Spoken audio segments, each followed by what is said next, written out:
Assalamualaikum warahmatullahi wabarakatuh. Shalom, Om Swastiastu, Namo Buddhaya, salam kebajikan, dan salam sejahtera bagi kita semua.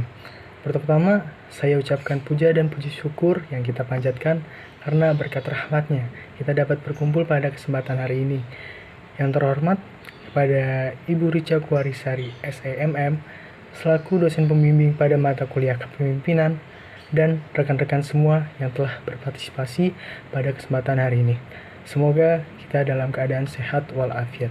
Amin.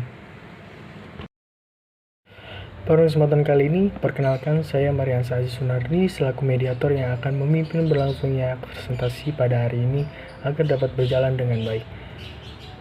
Kami dari kelompok 1 ingin mempresentasikan hasil kerja kami yang berjudul Komunikasi Interpersonal.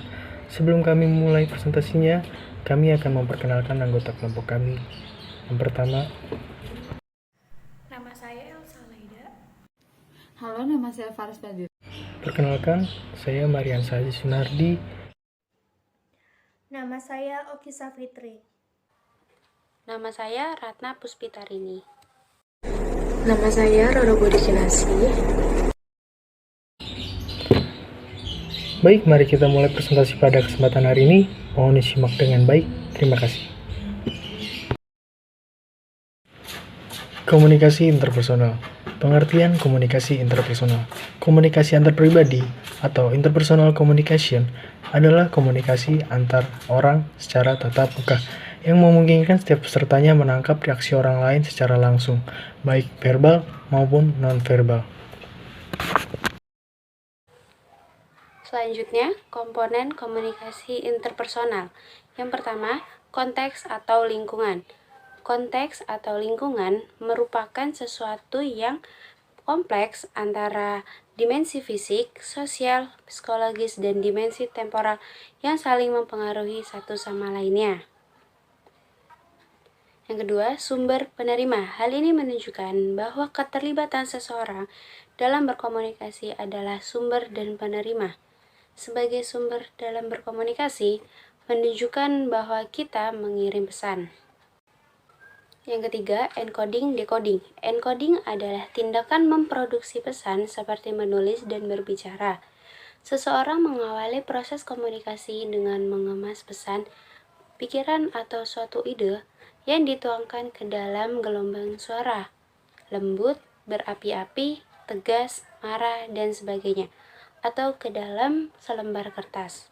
Kode-kode yang dihasilkan ini berlangsung melalui proses pengkodean atau encoding. Sedangkan decoding adalah tindakan memahami pesan seperti mendengar atau membaca.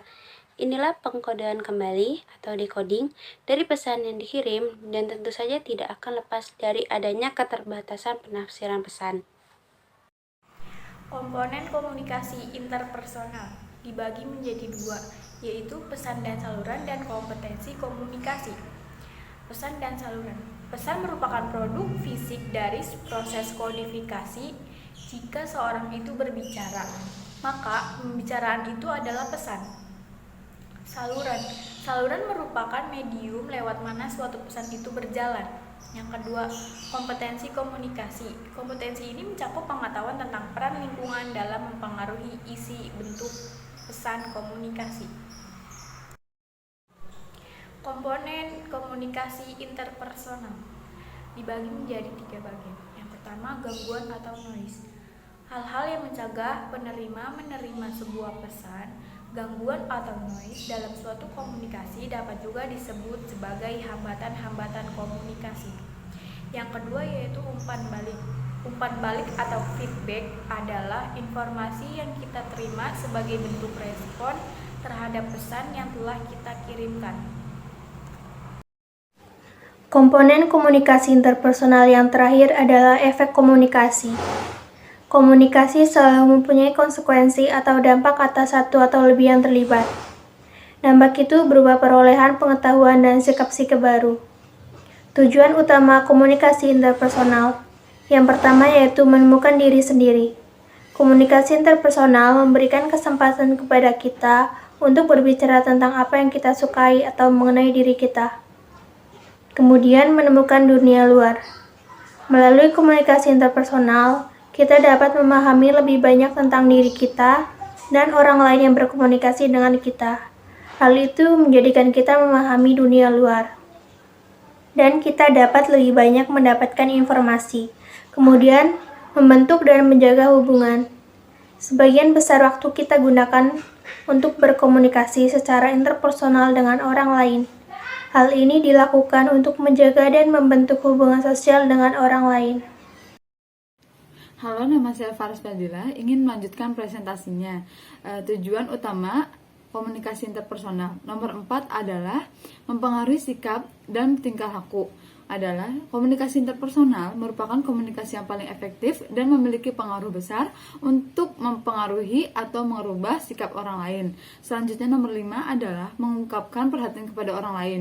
Pada prinsipnya, komunikasi interpersonal dimaksudkan untuk menunjukkan perhatian kepada orang lain untuk menghindari kesan tertutup, dingin, ataupun cuek.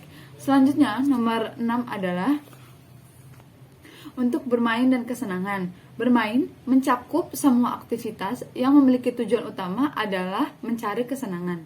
Selanjutnya, dari tujuan komunikasi interpersonal untuk membantu atau konseling. Pada prinsipnya, beberapa pekerjaan mengandalkan komunikasi interpersonal untuk menjalankan pekerjaannya, seperti psikologi.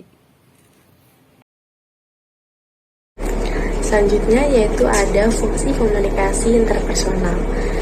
Terbagi menjadi dua. Yang pertama adalah fungsi sosial. Fungsi sosial memiliki berbagai peran. Yang pertama yaitu adalah untuk kebutuhan biologis dan juga psikologis. Sejak lahir, kita tidak dapat hidup sendiri untuk mempertahankan hidup. Kita perlu dan harus berkomunikasi dengan orang lain untuk memenuhi kebutuhan. Yang kedua, yaitu mengembangkan hubungan timbal balik. Komunikasi dengan suatu proses sebab akibat atau aksi reaksi yang arahnya bergantian. Seseorang menyampaikan pesan baik secara verbal ataupun non-verbal. Yang ketiga yaitu untuk meningkatkan dan mempertahankan diri sendiri. Komunikasi itu penting untuk membangun konsep pada diri kita, aktualisasi diri, kelangsungan hidup, untuk memperoleh kebahagiaan dan juga terhindar dari tekanan. Yang keempat yaitu menangani konflik. Untuk melakukan komunikasi dengan baik, sebaiknya kita mengetahui dulu situasi dan kondisi serta karakteristik lawan bicara kita. Yang kedua, yaitu ada fungsi pengambilan keputusan. Fungsi pengambilan keputusan juga memiliki berbagai peran. Yang pertama yaitu adalah manusia berkomunikasi untuk membagi informasi. Dalam proses memberi atau bertukar informasi, komunikasi memiliki pengaruh yang sangat efektif untuk digunakan. Yang kedua yaitu adalah manusia berkomunikasi untuk mempengaruhi orang lain. Komunikasi yang berfungsi seperti ini dapat mengandung muatan persuasif, dalam arti pembicara ingin pendengarnya mempercayai bahwa fakta atau informasi yang disampaikan akurat dan layak untuk diketahui. Proses komunikasi interpersonal. Yang pertama adalah penginterpretasian. Hal yang diinterpretasikan adalah motif komunikasi terjadi dalam diri komunikator. Yang kedua adalah penyandian. Dalam komunikator, dari pesan yang bersifat abstrak berhasil diwujudkan oleh akal budi manusia ke dalam lambang komunikasi. Yang ketiga adalah pengiriman. Ketika komunikator melakukan tindakan komunikasi, mengirim lambang komunikasi dengan peralatan jasmani lah yang disebut transmitter, alat pengirim pesan. Selanjutnya yaitu perjalanan. Tahapan ini terjadi antara komunikator dan komunikan, sejak pesan dikirim hingga pesan diterima oleh komunikan. Yang kelima, penerimaan. Tahapan ini ditandai dengan diterimanya lambang komunikasi melalui peralatan jasmaniah komunikan. Yang keenam, penyandian balik. Komunikan terjadi sejak lambang komunikasi diterima melalui peralatan yang berfungsi sebagai receiver hingga akal budinya berhasil menguraikannya. Demikian hasil presentasi yang bisa kami sampaikan pada hari ini. Saya selaku mediator meminta maaf yang sebesar-besarnya apabila ada tutur kata maupun tindakan yang kurang berkenan pada kelompok kami. Dengan ini presentasinya saya tutup. Saya ucapkan terima kasih atas partisipasinya. Wassalamualaikum warahmatullahi wabarakatuh.